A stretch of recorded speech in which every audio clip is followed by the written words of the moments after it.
தந்தை மகன் தூயாவியாரின் பெயராலே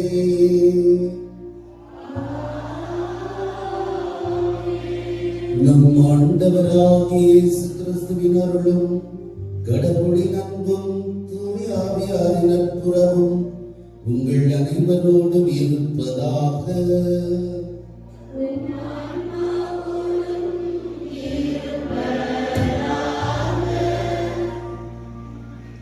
பொதுக்காலம் 5ஆம் ஞாயிறு திருப்பலி முன்னுரை.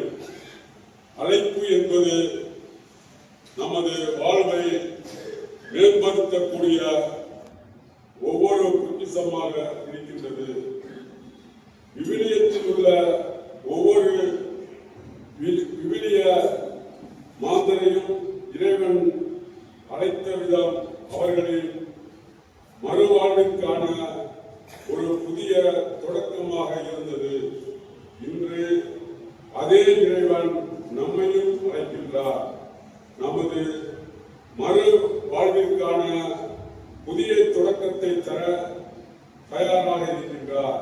அதை உணர்கின்றோமா? அந்த அழைப்புக்கு ஏற்ற வகையில் வாழ்கின்றோமா என்பதை சிந்திக்க இன்றைய நாள் வழிபாடு நமக்கு அழைப்பு விடுக்கின்றது. இந்த அழைப்பிற்கு, அதாவது இறைவனின் அழைப்பிற்கு உண்மை உள்ளவர்களாக வாழ தொடர்ந்து இப்பணியில் மன்றாடுவோம். இன்றைய இந்த திருப்பலியானது லிசா என்பவரின் பிறந்த நாளான இன்று இறைவன் அவருக்கு செய்து வரும் நன்மைகளுக்கு நன்றியாகவும், தொடர்ந்து இறைவனுடைய அருளையும் ஆசிரியையும் வேண்டி ஞானத்தில், பக்தியில், அறிவில், ஒழுக்கத்தில் சிறந்து விளங்க வேண்டி ஜெபிக்கிறார்கள். மரித்த சுசைரத்னம் என்பவர் பிள்ளைகளுக்கு விரைவில் நல்ல வேலை வேண்டியும், பேரன் ஞானத்தில், பக்தியில், அறிவில், ஒழுக்கத்தில் சிறந்து விளங்க வேண்டியும், தூய ஆவியின் கொடைகள் கிடைக்க வேண்டியும் ஜெபிக்கிறார்கள். சூசை மெடோனா இவரது குடும்பத்தில் ஒரு எல்லா நன்மைகளுக்கு நன்றியாகவும், தொடர்ந்து இறைவனுடைய அருளையும் ஆசிரியையும் வேண்டி நல்ல உடல்நலம் வேண்டி, பேர குழந்தைகள் ஞானத்தில், பக்தியில், அறிவில், ஒழுக்கத்தில் சிறந்து விளங்க வேண்டி, தொழில் வளர்ச்சி வேண்டி ஜெபிக்கிறார்கள். ராஜாமணி, ஈசடியான், மரிய திரேசைனேசி, மேரி மெட்ரிடா, ஆரோக்கிய வேதி, ஜெயின் பிரகாஷ் இவர்களின் ஆன்மா இறைவனை பார ஜெபிக்கப்படுகிறது. இன்றைய நாளை சிறப்பிக்கக்கூடிய அருளானந்தர் அன்பிய குடும்பங்கள் அனைத்தும் இணைந்து கொடுக்கும் திருப்பலி. இறைவன் இப்பகுதியில் வாழும் எல்லா குடும்பங்களுக்கும் செய்து வரும் நன்மைகளுக்கு நன்றியாகவும், தொடர்ந்து இறைவனுடைய அருளையும் ஆசிரியையும் வேண்டி குடும்பங்களில் அமைதி, சமாதான, மகிழ்ச்சி வேண்டி ஜெபிக்கிறார்கள்.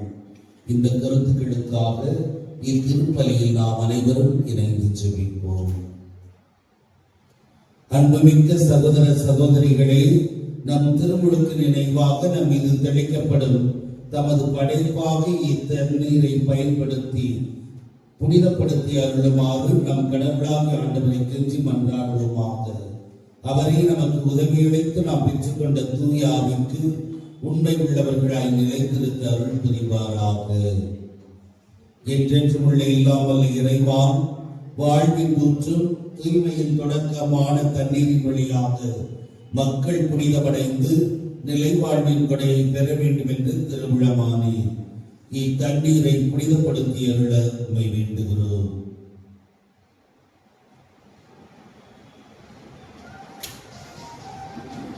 ஆண்டவரை மது நாடாகி இன்று மது அருட்காவலை பெற விரும்புகிறோம். வாழ்வழிக்கு மது அருளின் ஊற்றினை நம்மில் புதுப்பித்தருளும். இத்தண்ணீரினால் எங்கள் உள்ளத்தையும் உடலையும் தீங்கணைப்பில் இருந்தும் காத்தருளீராக. இவ்வாறு நாங்கள் தூய இதயத்துடன் அணுகி வரவும் உமது மீட்பை பெற்றுக் கொள்ளவும் தகுதி பெறுவோமாக. எங்கள் ஆண்டவராகிய கிறிஸ்து வழியாக மன்றாடுகிறோம். இல்லாமல் இறைவா, தண்ணீர் வழங்கற அதில் உப்பிட வேண்டும் என்று இறைவாக்கினர் எலிசா வழியாக கற்பித்தேன். முது படைப்பு பொருளாக இந்த உப்பை பரிந்திரக்கத்துடன் புனிதப்படுத்தியுள்ள உம்மை தாழ்மையுடன் வேண்டுகிறோம். ஆண்டவரே, உப்பு கலந்த தண்ணீர் தெளிக்கப்படும் இடமெல்லாம் தீயோனின் தாக்குதல் அனைத்தும் தோல்வியுறச் செய்வீராக. உம் தூய ஆவியார் உடனிருந்து எங்களை இடையராது காத்தருள்வாராக. எங்கள் ஆண்டவராகிய கிறிஸ்து வழியாக உம்மை மன்றாடுகிறோம்.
எல்லாம் வல்ல இறைவன் நம் பாவங்களிலிருந்து நம்மை தூய்மைப்படுத்துவாராக. இந்த நற்கருணை கொண்டாட்டத்தின் வழியாக அவர் தம்முடைய ஆட்சியின் விருந்தில் பங்கு கொள்ள நம்மை தகுதியடைய செய்தருள்வாராக.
ஜெபிப்போமாக.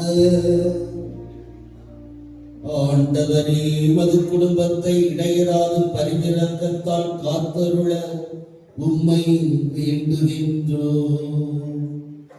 அதனால் ஆட்சி செய்கின்ற எங்கள் ஆண்டவரும் உம் திருமகனமாகிய கிறிஸ்து வழியாக உம்மை மன்றாடுகின்றோம்.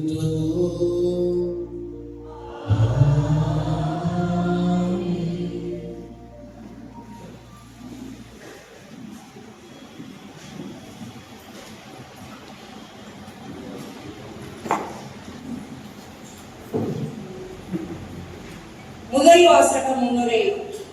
படைகளின் ஆண்டவர் தூயவர் என்பதையும் தூயவராகிய இறைவாக்கினர் எசாயா அழைத்த அழைப்பினை நமக்கு எடுத்துச் சொல்லும் எசாயா எழுதின முதல் வாசகத்திற்கு செவி கொடுப்போம்.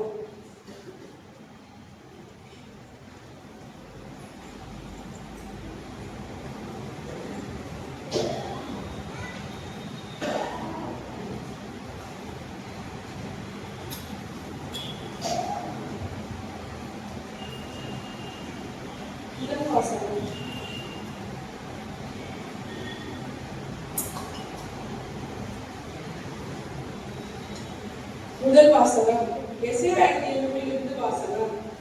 அதிகாரம் 6, இறைத்திரு வசனங்கள் 1-8 வரை. உசியா அரசர் மறைந்த ஆண்டில் மிகவும் உயரமானதொரு அரியணையில் ஆண்டவர் அமர்ந்திருப்பதை நான் கண்டேன். அவரது தொங்கலாடை கோவிலை நிரப்பி நின்றது. அவருக்கு மேல் சேராபீன்கள் சூழ்ந்து நின்றனர். ஒவ்வொருவருக்கும் 6 இறக்கைகள் இருந்தன. ஒவ்வொருவரும் 2 இறக்கைகளால் தம் முகத்தை மூடிக்கொண்டனர். 2 இறக்கைகளால் தம் கால்களை மூடி மறைத்தனர். மற்ற 2ஆல் பறந்தனர். அவர்கள் ஒருவர் மற்றவரை பார்த்து, படைகளின் ஆண்டவர் தூயவர், தூயவர், தூயவர், மண்ணுலகம் முழுவதும் அவரது மாட்சியால் நிறைந்துள்ளது என்று உரைத்த குரலில் கூறிக்கொண்டிருந்தனர். கூறியவரின் குரல் ஒளியால் வாயு நிலைகளின் அடித்தளங்கள் அசைந்தன. கோவில் முழுவதும் புகையால் நிறைந்தது. அப்பொழுது நான், ஐயோ, நான் அழிந்தேன், ஏனெனில் தூய்மையற்ற உதடுகளை கொன்ற மனிதன் நான், தூய்மையற்ற உதடுகளை கொண்ட மக்கள் நடுவில் வாழ்பவன் நான். படைகளின் ஆண்டவராகிய அரசரை என் கண்கள் கண்டனவே என்றேன். அப்பொழுது சேராபீன்களுள் ஒருவர் பலிபீடத்திலிருந்து நெருப்பு பொறி ஒன்றை புரட்டால் எடுத்து அதை தம் கையில் வைத்துக் கொண்டு என்னை நோக்கி பறந்து வந்தார். அதனால் என் வாயை தொட்டு, இதோ இந்நெருப்பு பொறி உன் உதடுகளை தொட்டது, உன் குற்றப்படி உன்னை விட்டு அகன்றது, உன் பாவம் மன்னிக்கப்பட்டது என்றார். மேலும், யாரை நான் அனுப்புவேன், நமது பணிக்காக யார் போவார் என வினவும் என் தலைவரின் குரலை நான் கேட்டேன். அதற்கு, இதோ நான் இருக்கிறேன், அடியேனை அனுப்பும் என்றேன். இது ஆண்டவரின் நம்புவோம்.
இறைவனின் மாபெரும் அழைப்பை பெற்ற பவுலடியார் அதற்கு எவ்வாறு செவி கொடுத்தார், அந்த அழைப்பிற்கு எவ்வாறு உண்மை உள்ளவராக வாழ்ந்தார் என்பதை எடுத்துச் சொல்லும் இன்றைய 2ஆம் வாசகத்திற்கு கவனமோடு செவி கொடுப்போம்.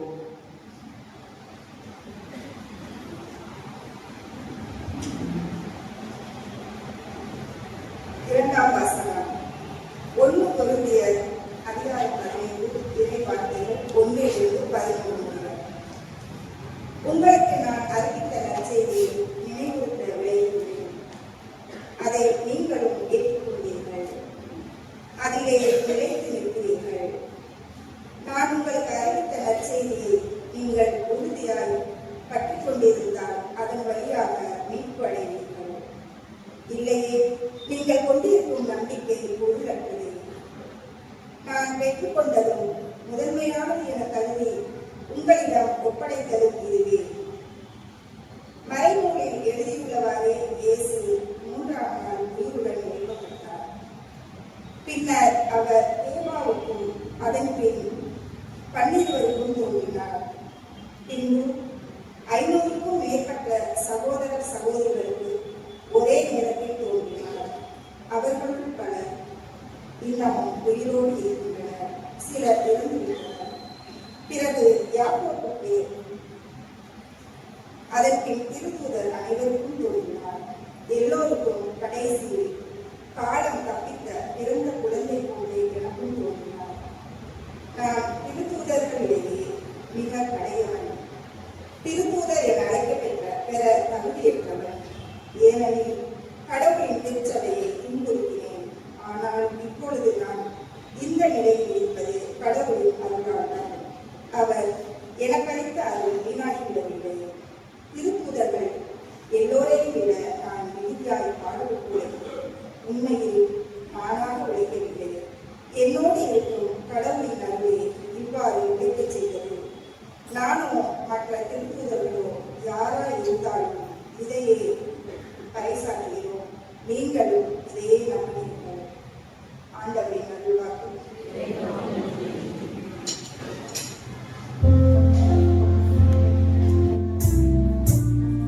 வாய் கேளுங்கள். நான் உங்களை மனிதரை பிடிப்பவர் ஆக்குவேன் என்கிறார் ஆண்டவர்.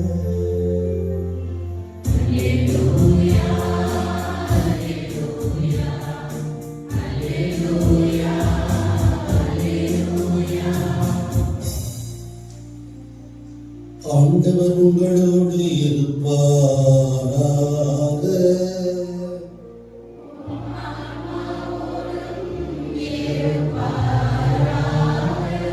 லூக்கா எழுதிய தூய நற்செய்தியிலிருந்து வாசகம்.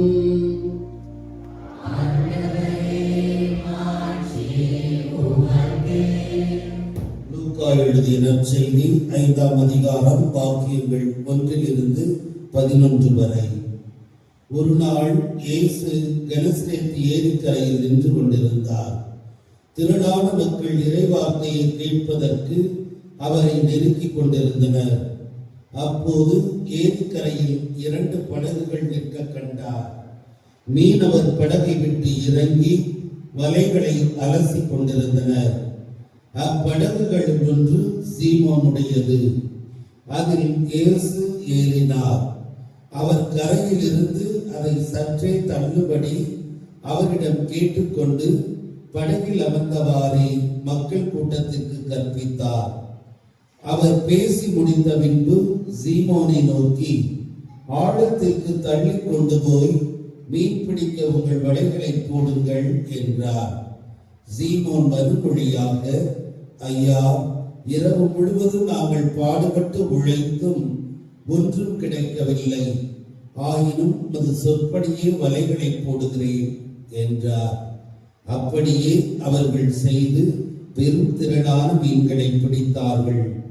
வலைகள் கிளியத் தொடங்கவே மற்ற படகில் இருந்து தங்கள் கூட்டாளிகளுக்கு சைகை காட்டி துணைக்கு வருமாறு அழைத்தார்கள்.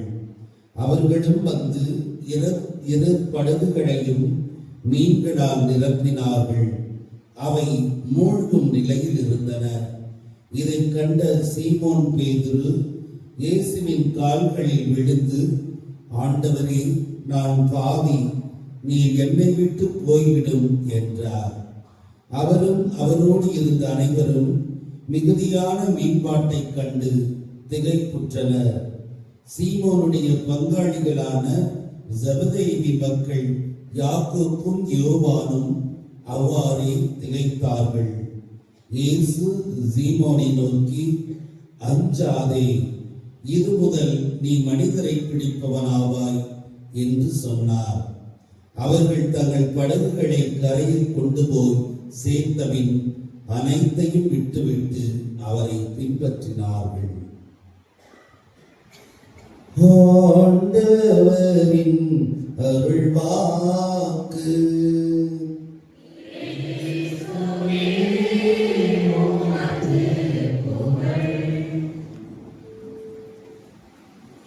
இயேசுவில் பிரியமான சகோதர சகோதரிகளை, பெண் ஒருவர் வீணாவிலே நற்செய்தி பணி செய்வதற்காக விரும்பிய நிலையிலே அந்த மொழியை கற்பதற்கு அதற்குரிய இடத்திற்கு சென்று மொழிகளை கற்றுக்கொண்டிருந்தார். ஏறக்குறைய 6 மாத காலம் அந்த மொழியை கற்றும் அவருக்கு அந்த மொழியில் பிடிப்பில்லாத நிலை, பேச தெரியாத ஒரு நிலை. எனவே அங்கு செல்வதற்கு தடை விதிக்கப்பட்டிருந்தது.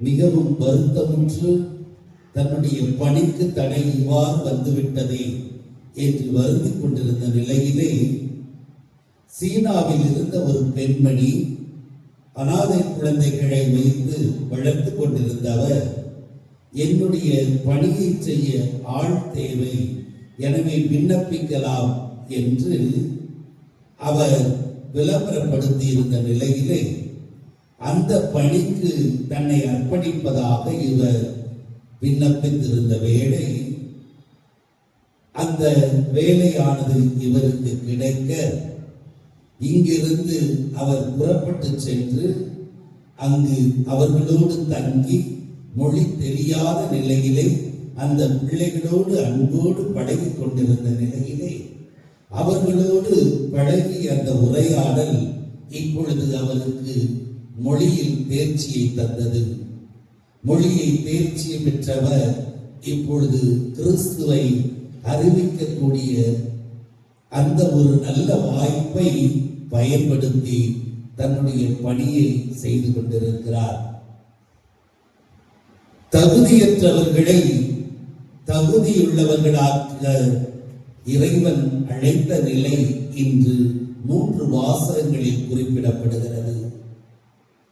தகுதியற்றவர்கள் என்று யாரெல்லாம் தங்களை இறைவனுடைய அழைப்பிற்கு உணர்ந்தார்களோ அவர்களை இறைவன் தேர்ந்தெடுத்து தகுதியாக்கும் முறையானது இன்றைய 3 வாசகங்களில் வெளிப்படுத்தப்படுகிறது.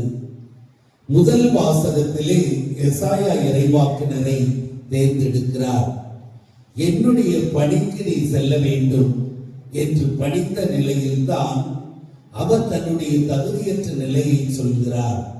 நான் அசுத்த உதடுகளை கொண்டவன், என் உதடு அசுத்தம் என்றால் என் வாழ்க்கை முழுவதுமே அசுத்தம் நிறைந்தது.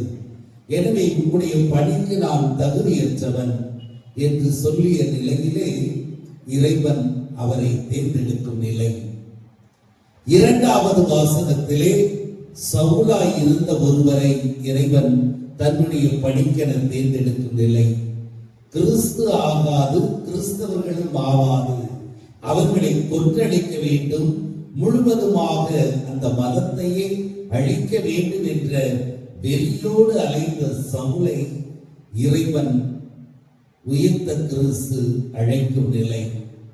ஆக அவருடைய பணிக்கு தகுதி இல்லாதவர்களை அழைக்கிறார்.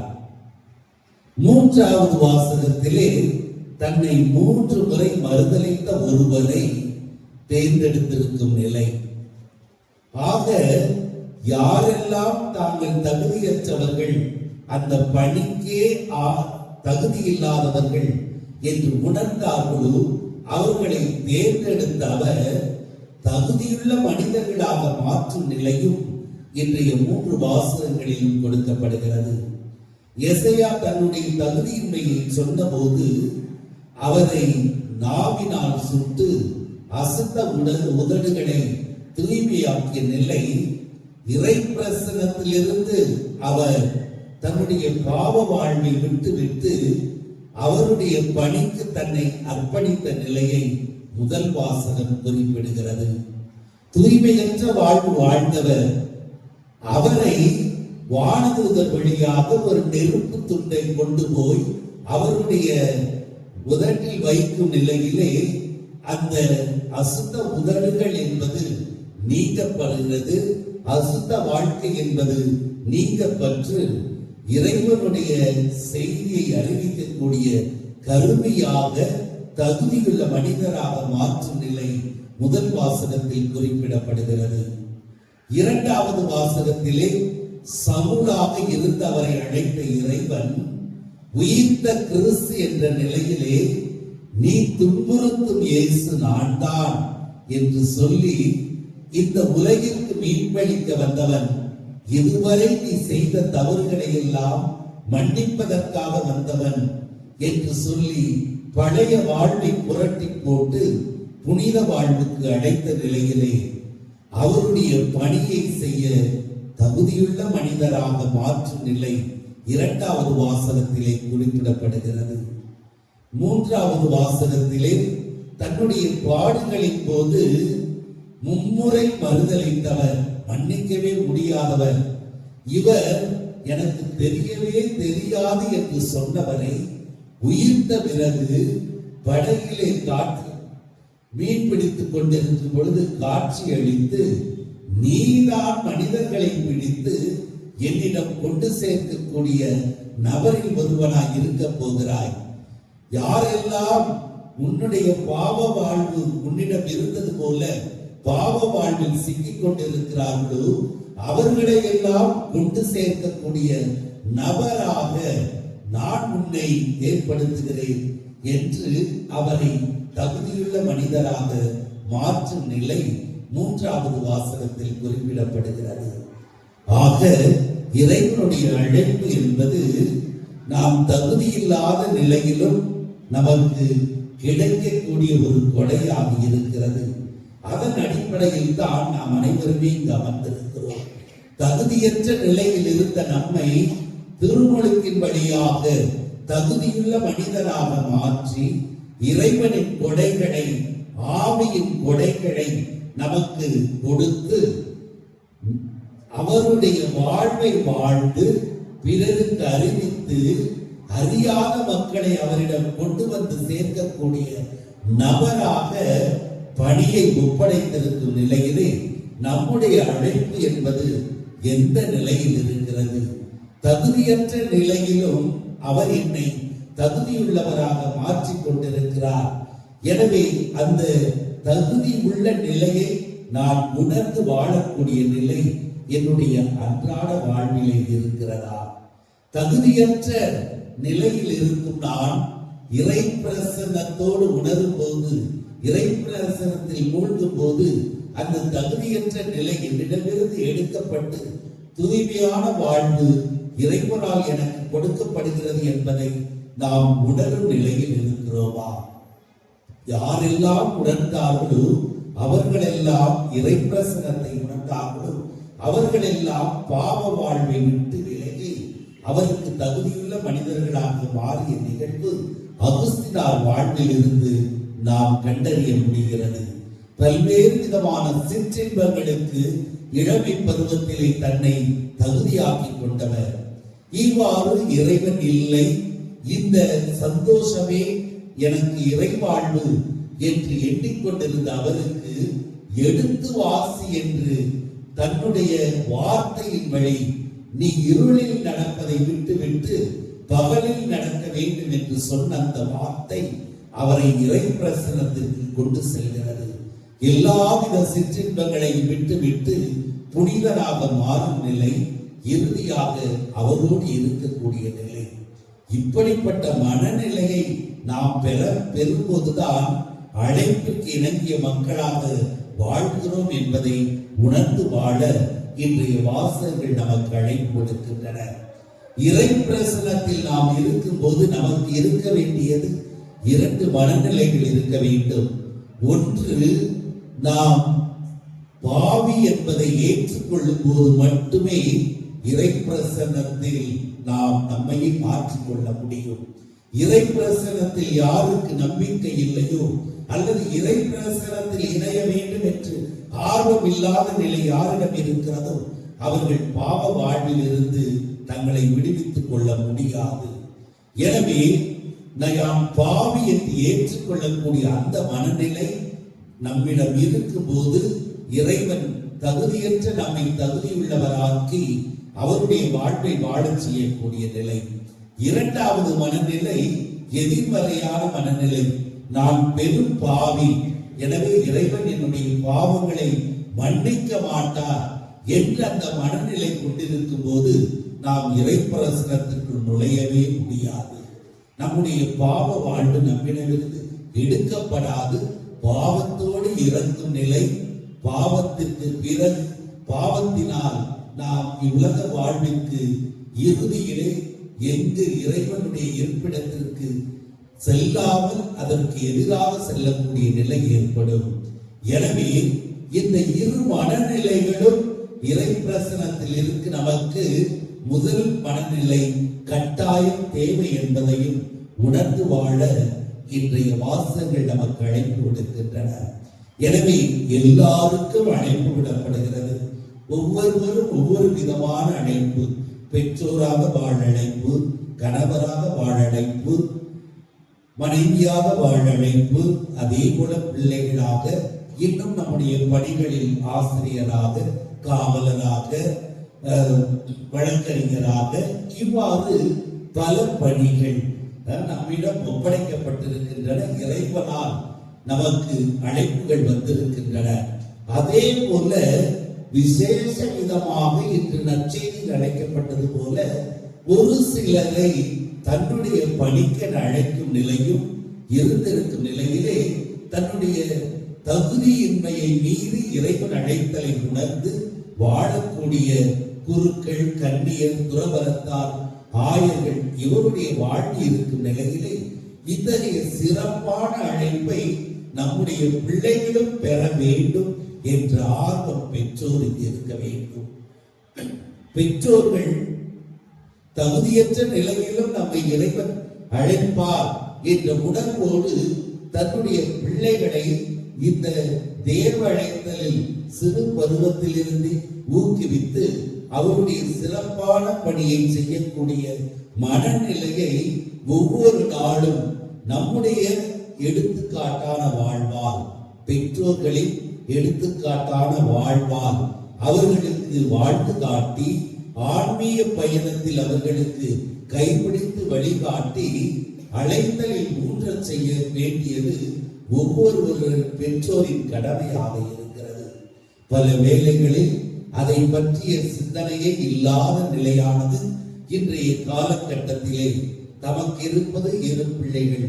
எனவே அந்த பிள்ளைகளை எவ்வாறு அனுப்புவது என்ற மனநிலை நம்மிடம் இருப்பதால் இந்த தேவ அழைத்தலை பற்றி இறைவனுடைய சிறப்பான அந்த பணியை செய்வதற்கு அனுப்புவதை பற்றி நாம் கவலைப்படாத ஒரு நிலையும், இரண்டாவது நல்ல எண்ணம் பணி செய்யக்கூடிய துறவரத்தார்மே நல்ல எண்ணம் இல்லாமலே எதிர்மறை எண்ணத்தை மனதில் ஏற்றிக்கொண்டு ஒரு சிலர் செய்யக்கூடிய அந்த தவறான செயல்களை மனதில் ஏற்றிக்கொண்டு எல்லா துறவரத்தாரையும் குருக்களையும் அதே மனநிலைக்குள் அடக்கிக் கொண்டு தன்னுடைய பிள்ளைகளை இறை அழைத்தலுக்கு அனுப்பாத நிலையும் இன்று அதிகமான பெற்றோர்களிடம் இருப்பது நாம் காணத்தக்க ஒன்றாக இருக்கிறது. எனவே சிறப்பான பணி என்பது இன்றைய நற்செய்தியிலே இன்றைய முதல் 2 வாசகங்களிலே நாம் வாசிக்க பெற்றது போல இறைவனிடமிருந்து கிடைக்காத சிறப்பான அழைப்பு. கணவராக, மனைவியாக, பெற்றோராக, மற்ற தொழில்கள் வாரியாக எல்லாவித அழைப்புகளும் கிடைப்பது எளிமையான அழைப்பு. ஆனால் இறைவனால் விசேஷ விதமாக அழைக்கப்படும் அழைப்பு என்பது அவர்களும் தகுதியற்ற நிலையில் ஒவ்வொரு நாளும் தகுதியுள்ள மனிதர்களாக மாற்றக்கூடிய அந்த நிலையிலே நம்முடைய பிள்ளைகளும் அந்த அழைத்தலை பெற வேண்டும் என்ற நோக்கத்தை கண்முன் கொண்டு ஒவ்வொரு நாளும் தேவ அழைத்தலுக்காக ஜெபிக்க அழைக்கப்படுகிறோம். நம்முடைய பிள்ளைகளை ஆன்மீக பாதையில், குறிப்பாக வழிபாட்டு நிகழ்வுகளில், ஜெபங்களில் ஆர்வப்படுத்தக்கூடிய மனநிலையை உருவாக்க வேண்டும் என்றால் பெற்றோர்களுக்கு ஆர்வம் இருக்க வேண்டும்.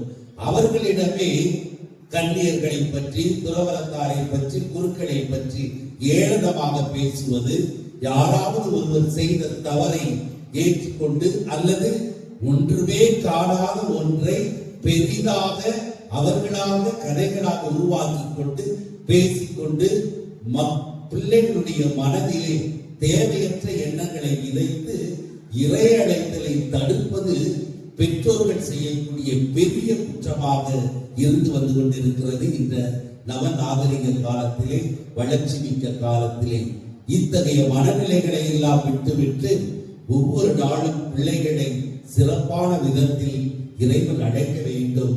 அவனை தகுதியுள்ள மனிதனாக மாற்றி அன்று இறைவாக்கினர்கள் அவர் தேர்ந்தெடுத்த சீடர்கள் செய்த அதே பணிகளை என்னுடைய பிள்ளையும் நல்ல குருவாக, நல்ல கன்னியராக, இந்த உலகிற்கு பயன் தரக்கூடிய வகையிலே அவருடைய பணிகள் இருக்க வேண்டும் என்ற உணர்வோடு அவர்களுக்காக ஜெபிக்கவும் நமது பங்கு பிள்ளைகள் தேவ அழைத்தலில் வளரவும் இத்திருப்பலியிலே நாம் அனைவரும் இணைந்து ஜெபிப்போம். எழுந்து நின்று விசுவாசத்தை அறிக்கையிடுவோம்.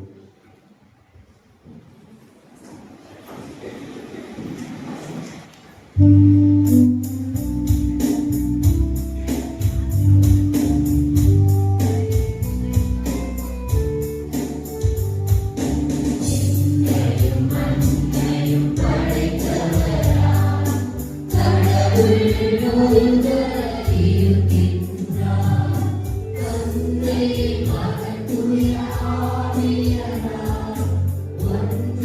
you.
அன்புக்குரியவர்களே, நமது எண்ணங்கள், இயக்கங்கள், எதிர்பார்ப்புகள் அனைத்தையும் நம்பிக்கையோடு இறைவனுடைய பாதத்திலே இப்பொழுது மன்றாட்டாக சமர்ப்பிப்போம்.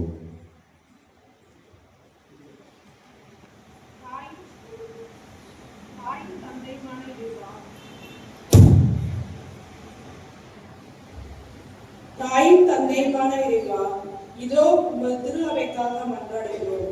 எங்கள் திருத்தந்தை, ஆயர், குருக்கள், துறவியர் அனைவரும் தாங்கள் பெற்றுக்கொண்ட அழைப்பிற்கு உண்மையுள்ளவர்களாக இறுதி வரை நிலைத்திருக்க வேண்டிய வரத்தை தந்தருள வேண்டி இறைவா உம்மை மன்றாடுகிறோம்.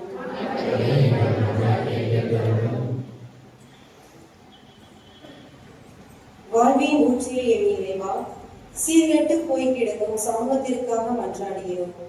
எத்தனையோ சமூக தலைவர்களை நீர் அழைத்து அவர்கள் வழியாக உமது மீட்பு திட்டத்தை செயல்படுத்த வேண்டும் என்று இறைவா உம்மை மன்றாடுகிறோம்.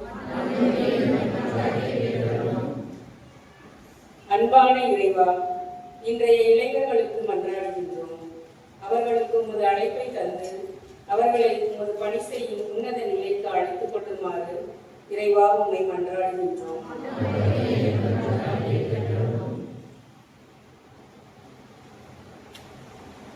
அன்பான இறைவா, நீர் எங்களுக்கு கொடையாக கொடுத்த இயற்கைக்காக நன்றி கூறுகின்றோம்.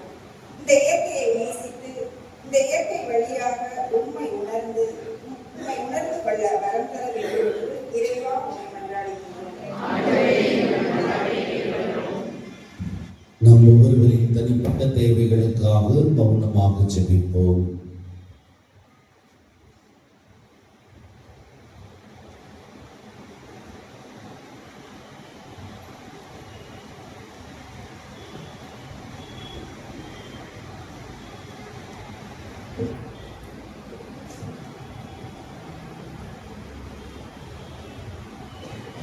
ஜெபிப்போமாக.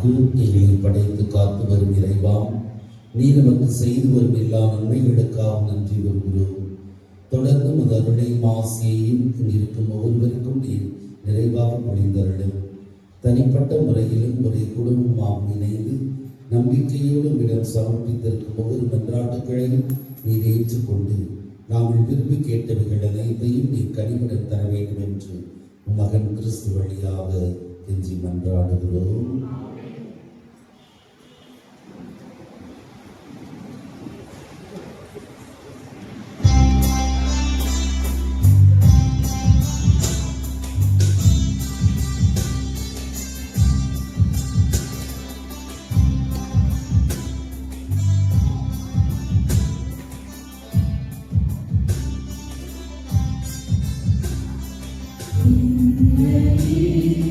முழுவதும்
சகோதர சகோதரிகளே, என்னுடைய உங்களுடையதுமான இப்பதி எல்லாம் வல்ல தந்தையாக இறைவனுக்கு ஏற்றதாகும்படி ஜெபியுங்கள்.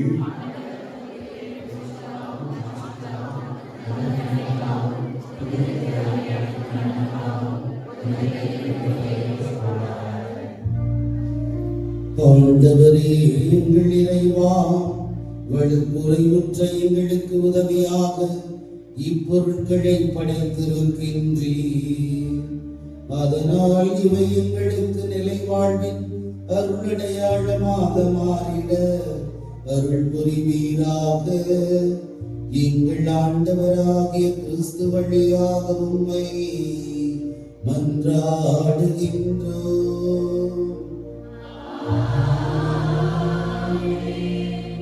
ஆண்டவர் உங்களோடு இருப்பாராக.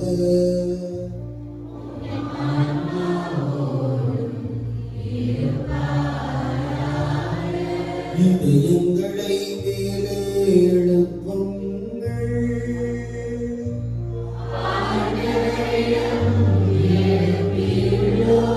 நம் இறைவனாகிய ஆண்டவருக்கு நன்றி கூறுவோம்.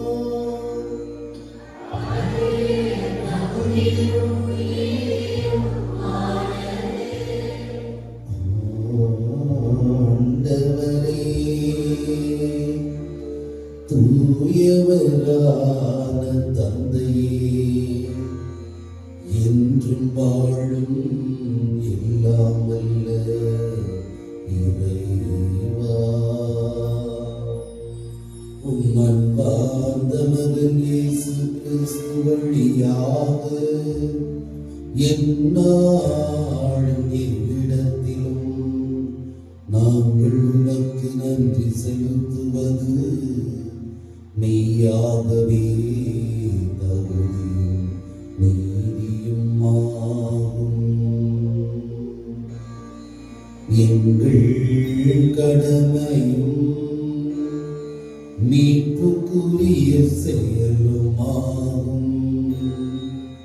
உமது வார்த்தையானவர் வழியாக அனைத்தையும் படைத்தீ அவரை மீட்பராகவும் ஈடேற்றுபவராகவும் எங்களுக்கு அனுப்பினீர். அவர் தூய ஆவியால் உடலெடுத்து கன்னிமரியாவிடமிருந்து பிறந்தார். அவர் உமது திருவுளத்தை நிறைவேற்றி புனித மக்களை உமக்கு பெற்றுத்தர தன் கைகளை விரித்து பாடுபட்டார். இவ்வாறு அவர் சாவை வென்று உயிர்ப்பை வெளிப்படுத்தினார். ஆகவே நாங்கள் வானதூதர் புனிதர் அனைவரோடு சேர்ந்து உமது மகிமையை புகழ்ந்து ஒரே குரலாய் பாடுவதாவது: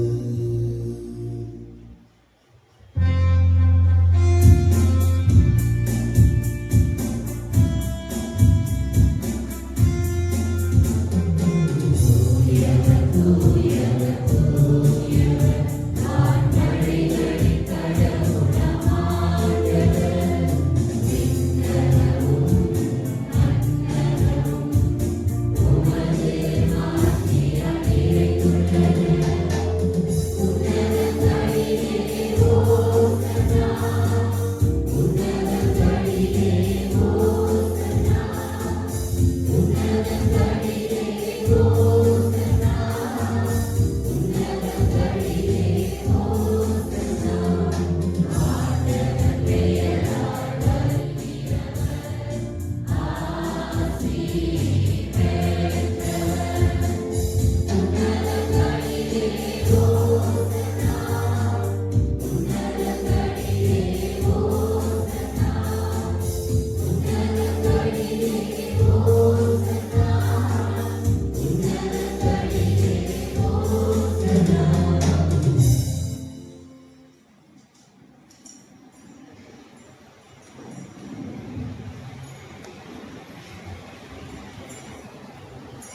நீ மெய்யாகவே தூயவர், தூய்மை அனைத்திற்கும் ஊற்று. ஆகவே உம்முடைய தூய ஆவியை பொழிந்து இக்காணிக்கைகளை தூய்மைப்படுத்த உம்மை வேண்டுகிறோம். இவ்வாறு எங்கள் ஆண்டவர் இயேசு கிறிஸ்துவின் உடலும் இரத்தமுமாக எங்களுக்கு இவை மாறுபனவாக.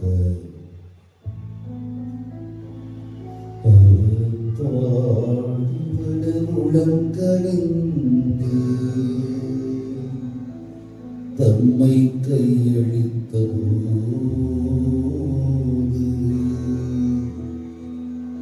அப்பத்தை எடுத்து நன்றி செலுத்தி அதை விட்டு தம் சீடருக்கு அளித்து அவர் கூறியதாவது: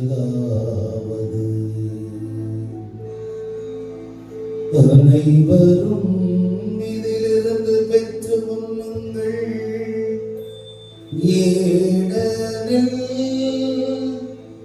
இது உங்களுக்காக கையளிக்கப்படும்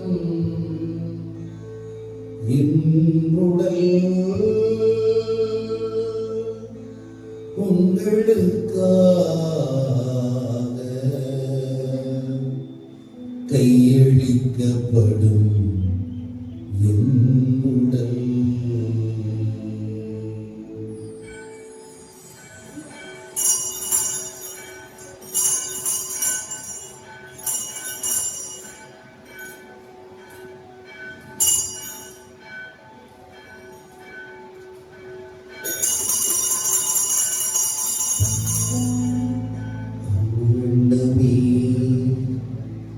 இரவு விருந்தை அருந்திய பின் கிண்ணத்தையும் எடுத்து மீண்டும் உமக்கு நன்றி கூறி தம் சீடருக்கு அளித்து அவர் கூறியதாவது: அனைவரும் இதிலிருந்து பெற்று பருகுங்கள், ஏனெனில் இது புதிய நிலையான உடன்படிக்கைக்குரிய என் இரத்தத்தின் கிண்ணம். இது பாவ மன்னிப்புக்கென்று உங்களுக்காகவும் பலருக்காகவும் சிந்தப்படும். இதை என் நினைவாக செய்யுங்கள். இதை என் நினைவாக செய்யுங்கள்.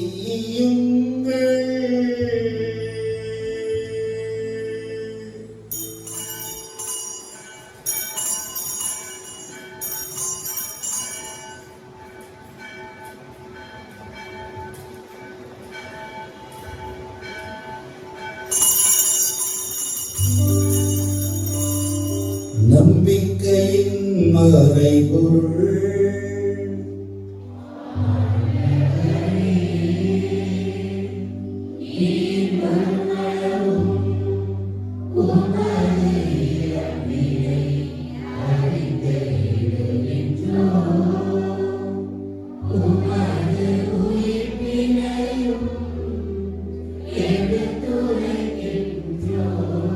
ஆகவே இறைவா, நாங்கள் கிறிஸ்துவின் இறப்பையும் உயிர்ப்பையும் நினைவு கூர்ந்து வாழ்வுதரும் அப்பத்தையும் மீட்பளிக்கும் கிண்ணத்தையும் வகுத்துக் கொடுக்கின்றோம்.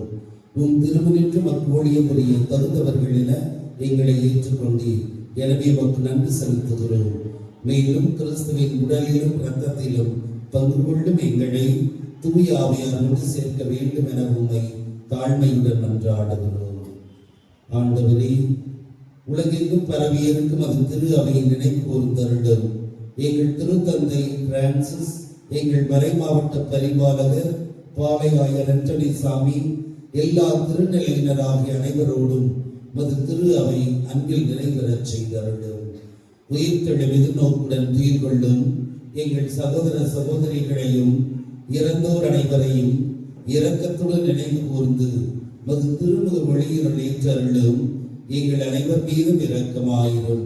கடவுளின் கன்னித்தாயான புனித மரியா, அவருடைய கணவரான புனித யோசேப்பு, புனித திருத்தூதர்கள், இவ்வுலகில் புகழ்ந்தவராயிருந்தோர் ஆகிய புனிதர் அனைவருடனும் நாங்கள் நிலைவாழ்வில் பங்கு கொள்ளும் தகுதி பெற்று உம் திருமகன் இயேசு கிறிஸ்து வழியாக உம்மை புகழ்ந்தேற்று மரமருள உம்மை மன்றாடுகிறோம். இவர் வழியாக இவரோடு எல்லாம் வல்ல இறைவனாகிய தந்தையே, தூய ஆவியாரின் எல்லா புகழும் ஆட்சியும் என்றென்றும் உமக்கு உரியதே.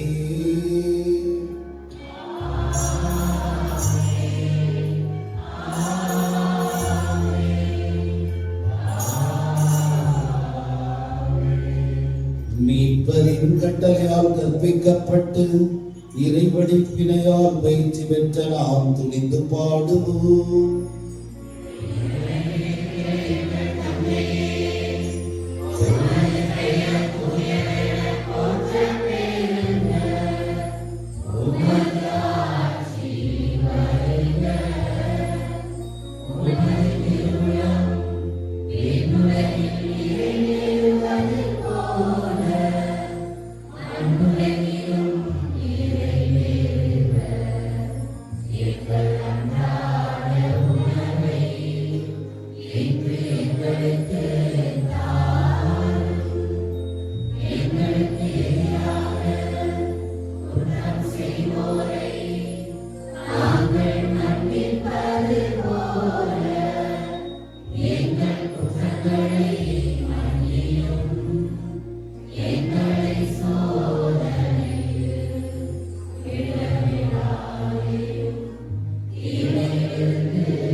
அனைத்திலுமிருந்து எங்களை விடுவித்து எங்கள் வாழ்நாளில் அமைதியை கனிவுடன் அருளவுமாய் மன்றாடுகின்றோம். உமது இரக்கத்தின் உதவியால் நாங்கள் பாவத்திலிருந்து எப்போது விடுதலை பெற்று யாதொரு கலக்கமும் இன்றி நலமாயிருப்போமாக. நாங்கள் எதிர்நோக்கி இருக்கும் பேரின்பத்துக்காகவும் மீட்பராகிய இயேசு கிறிஸ்துவின் வருகைக்காகவும் காத்திருக்கின்றோம்.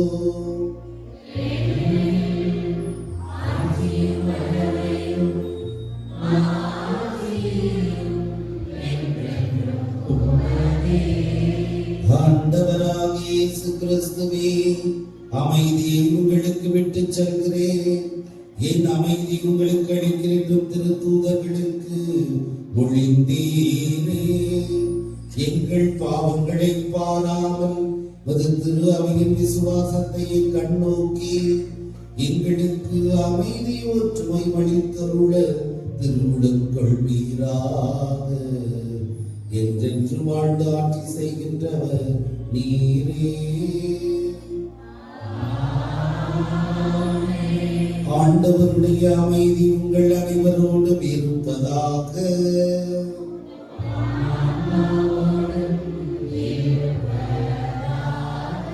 ஒருவருக்கொருவர் கிறிஸ்துவின் அமைதியை பகிர்ந்து கொள்வோம்.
இரங்கத்தம் என் நீதி தீர்ப்புக்கும் தண்டனைக்கும் உள்ளாக்காமல் ஒரு கருவிலக்கால் உள்ளத்திற்கும் உடலுக்கும் பாதுகாப்பளித்திடும் அருளருந்தாக அருள் புரியும்.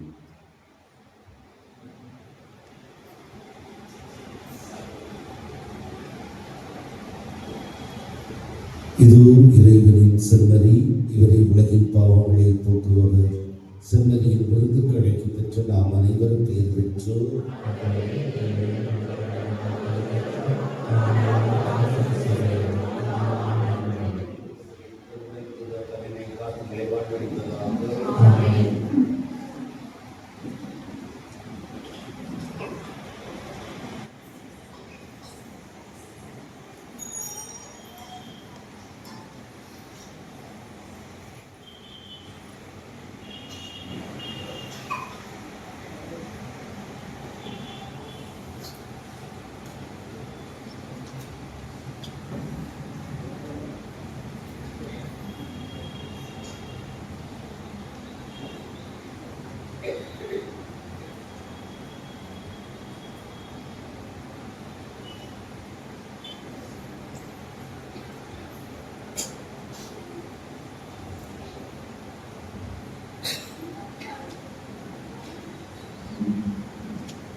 வாரறிக்கை 9ஆம் தேதி ஞாயிற்றுக்கிழமை ஆண்டின் பொதுக்காலத்தின் 5ஆம் ஞாயிறு.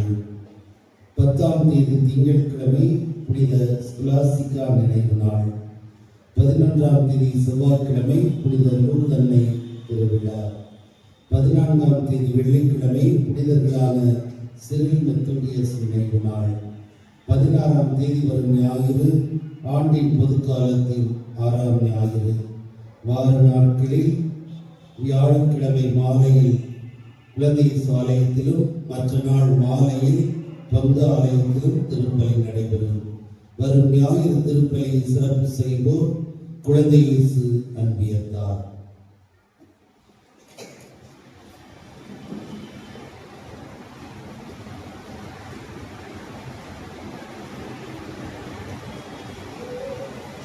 அன்பியல் கூட்ட அறிவிப்பு. சகாய அன்பியல் கூட்டமானது இன்று மாலை 6 மணிக்கு பாரத் நகர் மெயின் ரோட்டில் அமைந்துள்ள திருவாளர் பெர்க்மான்ஸ் லூர்து மேரி இவருடைய இல்லத்தில் நடைபெறும். உறுப்பினர்கள் அனைவரும் தவறாது கலந்து கொள்ள அழைக்கப்படுகிறீர்கள். கத்தோலிக்க சங்க அறிவிப்பு. இன்று மாலை 5 மணிக்கு கத்தோலிக்க சங்க கூட்டமானது பங்கு ஆலயத்தில் நடைபெறும் உறுப்பினர்கள் அனைவரும் கலந்து கொள்ள அன்புடன் அழைக்கப்படுகிறீர்கள். அன்புக்குரியவர்களே, தவக்காலத்தின் முதல் வாரத்திலே மார்ச் 7, 8, 9 ஆகிய 3 நாட்களிலும் ஏற்கனவே அறிவித்தவாறு டிவைன் தியான மையத்தில் இருந்து நமக்கு தியானம் வழங்க வருகிறார்கள். வெள்ளி, சனி ஆகிய 2 நாட்களிலும் மாலையில் 6 மணி முதல் 9 மணி வரையும், ஞாயிற்றுக்கிழமை காலை 8:30 மணி முதல் மாலை 4 மணி வரையும் தியானமானது நடைபெறும். அனைவரும் கலந்து கொள்ள அன்போடு அழைக்கப்படுகிறீர்கள். இந்த தியானமானது நம்முடைய மாற்றத்திற்கு, மனமாற்றத்திற்கு, குறிப்பாக ஒப்புரவு அருட்சாதனத்திற்கு வழிவகுக்கக்கூடிய ஒன்றாக அமைகிறது. இன்றைய காலகட்டமானது நாம் எல்லாமே செய்யக்கூடியவை அனைத்தும் சரியானவை, நான் செய்யக்கூடியது சரியானது, மற்றவர்கள் செய்யக்கூடியது தவறானது. இந்த மனநிலையிலே நாம் பாவத்தை வளர்த்து கொண்டே போய்கொண்டிருக்கிறோம். இறைவனுக்கு எதிரான செயல்களை செய்து கொண்டிருக்கிறோம். அவைகளை எல்லாம் எது சரி, எது தவறான வழி நாம் சென்று கொண்டிருப்பது என்பதை பரிசோதித்து பார்ப்பதற்கு இந்த தியானம் நமக்கு உதவிகரமாக இருக்கும். எனவே இதில் கலந்து கொண்டு பயன்பெற உங்களை அன்போடு கேட்டுக்கொள்கிறேன்.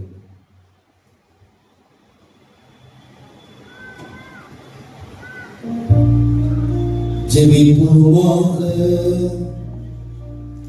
இறைவா, ஒரே அப்பத்திலும் ஒரே கிண்ணத்திலும் நாங்கள் பங்கேற்க திருவுளமானீரே. அதனால் கிறிஸ்துவுக்குள் நாங்கள் ஒன்றிணைக்க பெற்று உலகின் மீட்புக்காக நற்கனி தந்து மகிழ்ந்து வாழ எங்களுக்கு அருள் புரிவீராக. எங்கள் ஆண்டவராகிய கிறிஸ்து வழியாக உம்மை மன்றாடுகின்றோம். ஆண்டவர் உங்களோடு இருப்பாராக.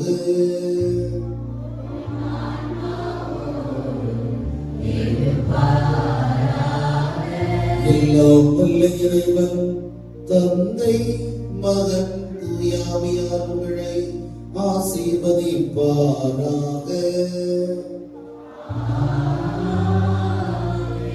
சென்று வாருங்கள், திருப்பலி நிறைவேறிற்று.